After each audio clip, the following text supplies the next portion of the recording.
నమస్తే, నేను లక్ష్మి.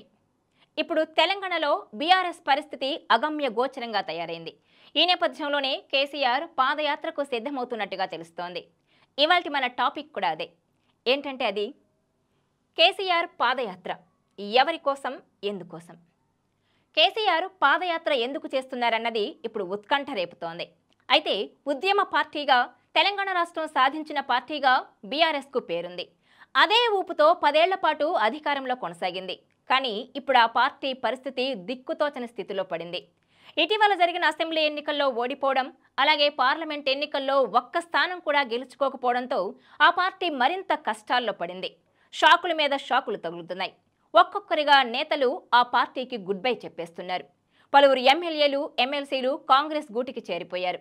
కడియం శ్రీహరి, దానం నాగేందర్, అలాగే ఇటీవల రాజ్యసభ ఎంపీ కె కేశవరావు లాంటి ముఖ్య నేతలు ఆ పార్టీకి గుడ్ బై చెప్పేసి కాంగ్రెస్ గూటికి చేరిపోయారు. అలాగే పలువురు ఎమ్మెల్సీలు కూడా రాత్రికి రాత్రే జంప్ అయిపోయారు. ఈ నేపథ్యంలోనే పార్టీ శ్రేణుల్లో తీవ్ర ఢీలా పడిపోయారు. దీంతో వారిలో ధైర్యం నింపేందుకు ప్రయత్నిస్తున్నారు కేసీఆర్.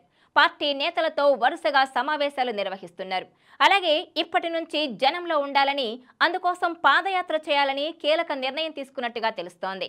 త్వరలోనే ఆయన పాదయాత్రకు రూట్ మ్యాప్ సిద్ధమవుతున్నట్టుగా తెలుస్తోంది.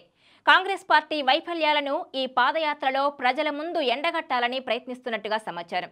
ఇందులో భాగంగానే ఆయన రాష్ట్ర వ్యాప్తంగా అన్ని నియోజకవర్గాల్లోనూ పర్యటిస్తూ పాదయాత్ర చేసేందుకు ప్రణాళికలు రచిస్తున్నారు.